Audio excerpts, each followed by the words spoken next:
Hey there everybody, this is Derek, or Leica101. Welcome back to my channel. And this video is going to be the latest installment of my ongoing series, Dragonrider's Revenge, talking about my current Pathfinder character, Diago Thalis, and his companion slash mount, Straga, the dragon. So, let's go right into what happened. It's going to be a lengthy video, I'm afraid, because a lot of stuff happened in the last session right before our spring break. Oh, and by the way, those of you that are in school still, hope you guys enjoy your spring break. Everybody else, sorry, but just enjoy your day or week or whatever. So, let's get right back into it. So, when we last left off, we were just, the group was pretty much just setting up camp and trying to get over realizing that shit's about to hit the fan pretty hard if we don't do something about it. During the middle of the night, we are attacked by a mastodon, just a roaming female. She happened to be in the area where we were at. Thought we were a threat, particularly because of Straga the dragon, and then we had to kill it. And then Straga and I ate it, because let's face it, who wants to leave that much delicious meat hanging around? The next day, we are attacked by a group of assassins while on the road. There were 3 of them, and they had spirit animals. In the world that we're playing in, the beast people, the race that I am, have the ability to bond with an animal over the course of their lifespan, and that can form the bond of summoning a spirit animal. And one of them was a giant electric eel, the other one was a bone dragon, and I can't remember what the other one was. It's been a couple weeks.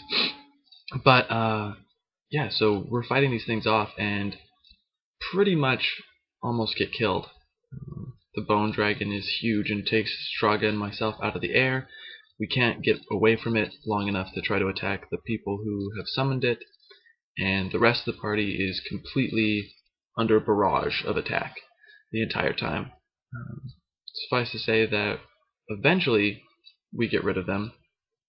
However, Richard, the annoying, maniacal, psychotic guy from the very first session who keeps making appearances, shows up, this time decked out from head to toe in full golden plate armor, wielding a huge longsword, I believe it was, and helps us get rid of the last of the assassins. However, he goes on and talks like in his weird mumbo-jumbo self and takes our shadows. There's a blinding white flash of light when he's there, and our shadows disappear. So I realize that at this point I haven't told you guys about the rest of my party that I'm a part of. And it was requested of me, so since I mentioned the rest of the party, we'll pause right here in the story to talk about the other members of the group. So there is Q and Sentinel. Q is his race is a custom race for the DM setting. I can't remember what it's called, but he's basically almost like a liquid man sort of thing. Like his body doesn't actually need to hold any sort of shape, but he keeps it in the shape of like a humanoid looking person. And he is a custom class that is basically what it allows him to do is have access to every spell from any sort of divine or arcane casting class. He has a limited number that he can select from and a limited number that he can cast, however, cast per day, but he still has access to all the spells. It's pretty crazy, but it comes in handy most of the time. And to make up for his frailty, he has... Oh, and the other thing that he has is, being this like liquidy kind of guy, he has a weakened immune system that he's more susceptible to diseases. So with great power comes, frailty of body, I guess. And he has a companion named Sentinel. It's basically a warforged that can shapeshift its arms and body into weapons and animals. basically like think almost like a transformer kind of thing. So that's what one of my party members is. Then there is Lorraine, who is I think she's another custom race. I think can't remember which one it's called. It's either a Micrant or a Tauren, one or the other. I can't remember. And it's basically a race that has heat vision. They can turn it on and off and mark people by the kinds of heat that they give off, body heat. And she's a Cavalier, and she's a variant on the Cavalier class. She's a Houndmaster and has 2 Warhounds. Basically, think for anybody who's played Dragon Age, think the Mumbari Warhound. Basically, that's the kind of Warhound that she has. She has 2 of those, and we'll get 1 more. And she's in this custom setup armor, and has a really crazy sword that basically, whenever she deals damage, she heals damage from herself. Basically, she just takes their life and heals herself. Then we have Sarah, who is basically, she's another custom class. There's a lot of custom classes in this one, and custom races. Her class is the easiest way to describe it is it's a non-combat class, and it's basically she's MacGyver. She can take any sort of random material and boom, with a roll, make a Gatling gun. But she has to basically explain how she's going to do it, and then roll for it. So it's pretty crazy. She's not all that great in combat, but outside of combat, when you need something made, she can pretty much make anything. Then we used to have a bounty hunter. However, he got killed, unfortunately. And we now have another beast person in our group. And I don't remember, this is the first session we've actually played with this guy. The new character, that is. I can't remember what his class is. But he's there. He's another beast person. So it's pretty cool. Since, I'm being a beast person too. And then we have, pretty sure he's a human. And he is an arcane archer. So, excuse me, he has a range of like 300, 400 feet, something crazy like that with all his abilities. So, yeah, that's the party. That makes up, and then of course myself and Straga. So we have a very interesting group of characters. So, for those of you who asked to hear about the party, there you go. And let's get back to the story. So our shadows were stolen, right? Most of the lore that I know of for anything says if you don't get your shadow back in 24 or 48 hours, you're dead. Don't remember. I'm pretty sure we have a couple of days to get them back, and then we're screwed. So we immediately start trying to find these things, and we don't really know how to go about it. That's okay, because then within a few hours we were attacked by a grayscale clone of one of the... Oh, I forgot a party member. We have an assassin in our party. Very devious and likes to stick to the shadows, like a good assassin. But he'll do anything for money, so... we're attacked by his clone, which we learn is his shadow. We also learn that if you hit the shadows for damage, it deals damage directly to that person. So we can't quite figure out how to kill this thing. And it's at this point that this very, very annoying, very pompous and high on himself halfling named Doc shows up and helps us fight off the first shadow. And we're like, oh great, yeah, this guy's kind of a jerk. And I didn't really like him. He was kind of a straight up douche. He was so full of himself, and was basically he looked down on the entire party like, wow, you guys are a bunch of idiots, you should know exactly what the hell's happening. And basically he assumed a lot out of the party, and he just rubbed me the wrong way. So of course I was like, yeah, you know what, douchebag, you need to basically put your money where your mouth is and do something for us. because he spent the entire time just, oh, you guys should know what's going on. You're blah blah blah. You're useless. Wow, you still can't figure this out. Well, Mr. High and Mighty, do you want to figure this out for us? Why don't you show us the way? So that's how my character was feeling towards him, and Strago pretty much came this close to eating this guy. He was really annoying. Eventually, we're attacked by another shadow, and still can't figure out how to kill this thing. And then Doc comes back, and he says, "Look, fine, I'll help you out." And he opens a portal, and we go to a library. It's this organization that he's a part of that is basically the defenders of the realm, or of the world, kind of thing. And they're called the Precursors. I mentioned them in the last video.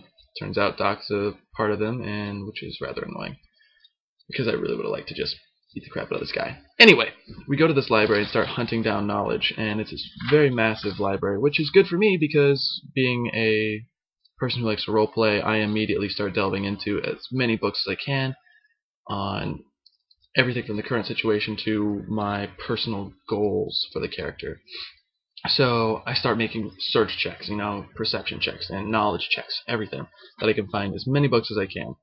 I find a book about ancient leaders of the Beast People, and basically the ancient leaders book, I have it all written down in my notes, so I'm keeping very organized notes. So ancient leaders book gave me information about the Yatu, an ancient person who gave the ancient tribes their powerful weapons.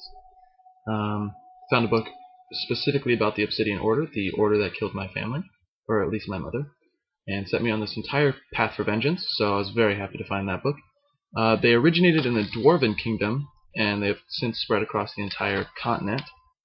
And they have extraordinary powers that can't be explained. That was annotated in towards the bottom of one of the pages that I'd read. So that was worth noting. So they have some kind of aid that they're receiving that's making them stronger than they should be.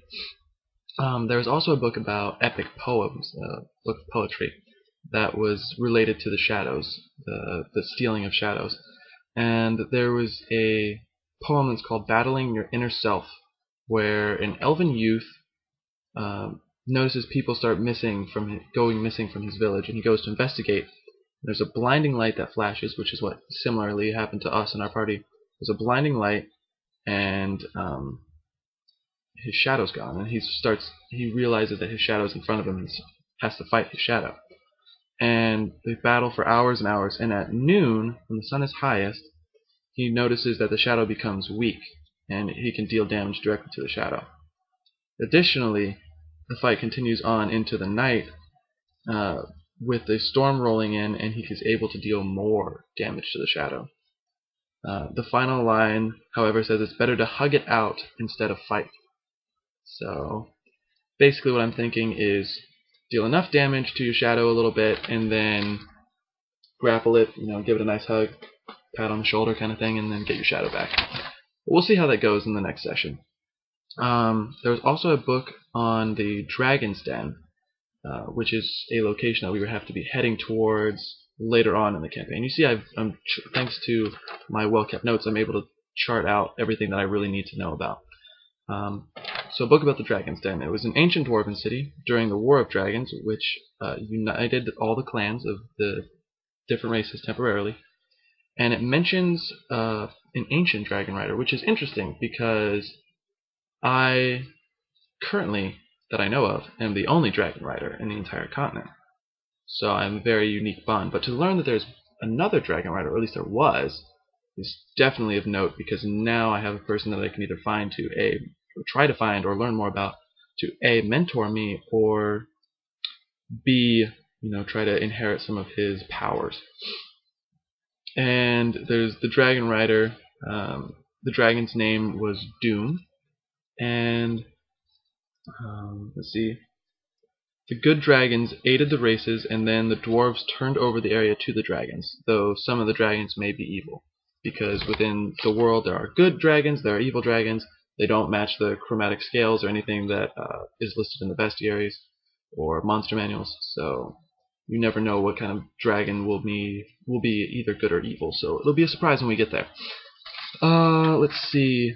Then I found a book of the gods, which it basically so had like a picture graph kind of feel to it. There weren't many words, and it showed two races that I have no idea what they were, and they were joining hands together, like clasping hands together on one of the pages, and it's very interesting. It was a very old text that's all I could glean from it, no matter what kind of roll I got on Arcana or history or anything. I couldn't pull much out of it except for the fact that they were two unknown races. The last book I was able to find was simply titled Doom, and at first, when I found it, I was like, Doom, oh, end of the world. Then I realized it's Doom, the dragon, and I learned that Doom, who is the companion to the ancient Dragonrider, is the head dragon at the Dragon's Den. It's the ruler of the dragons, basically. Or he was, because it's unknown whether the dragon is still alive or not. Additionally, he is a red, blue, and black hybrid dragon. And he's very cautious, or was, except around his Dragonrider, whose race was unknown, as was his name. So that's all the information I was able to glean. I just kept pulling books off the shelf for as long as that we were allowed in there. And then, the rest of the party was doing other things. It doesn't really matter what they were doing. I was more interested, of course, in myself and what I could glean from this. Eventually, we're told we have to leave the library, but there was one more thing I tried to get out of it, because one of the other precursors told me that the leader of the Obsidian Order was going to be in the City of Commerce in a month, and let's face it, cut off the head of the snake, and then everything falls to pieces, right? So I was going to go try to find a map. What better place to find a map with all the secret locations and everything of a massive city than a secret society, basically. And there was a map, however I couldn't grab it because it could only be pulled from its location by a member of the precursors. And then a guy actually from the precursors came into the library, grabbed it, and I was like, tried to be diplomatic about it and be like, oh, hey, can I copy that down? Can I get a copy of that map?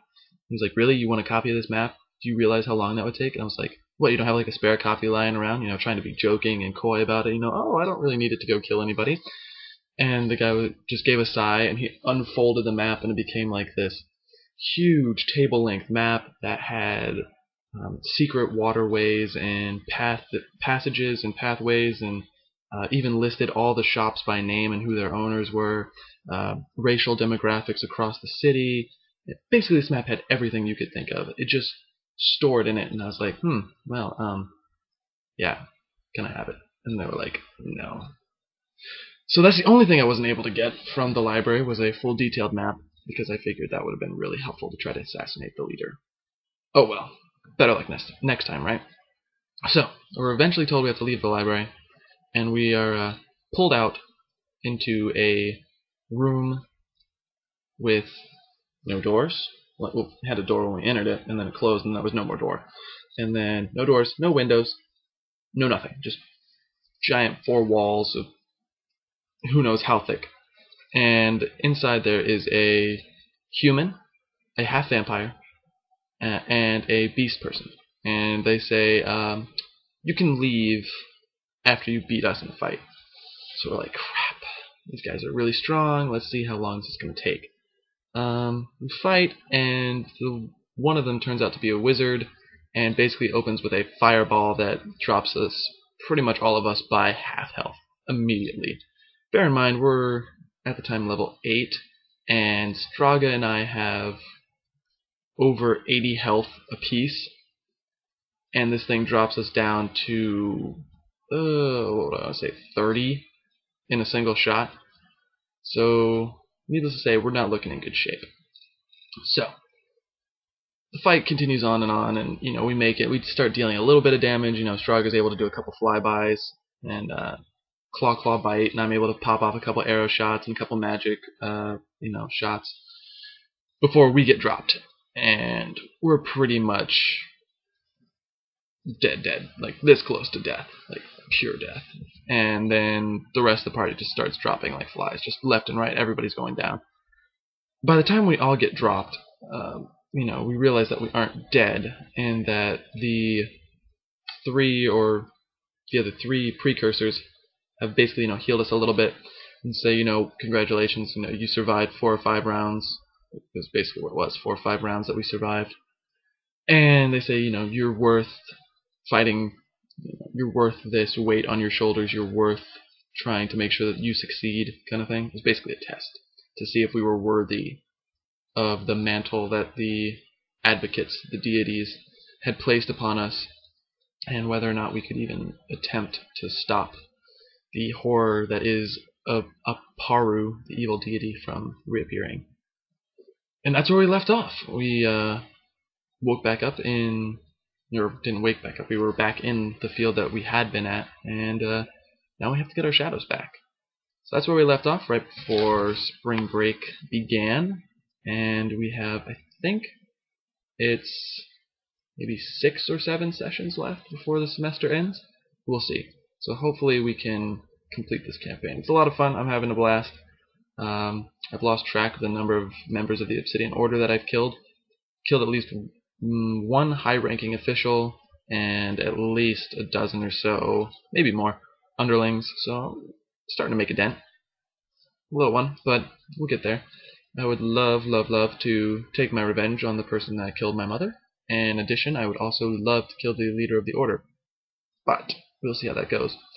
We're currently level 10, and we'll see how that goes. So this has been Dragonrider's Revenge. I hope you guys are enjoying this ongoing series. I hope you liked that little bit of recap I gave about the rest of the party. If you have any more questions regarding what I'm going to do with the character or his thought processes, please let me know in the comments below. Send me a private message, whatever you want to do.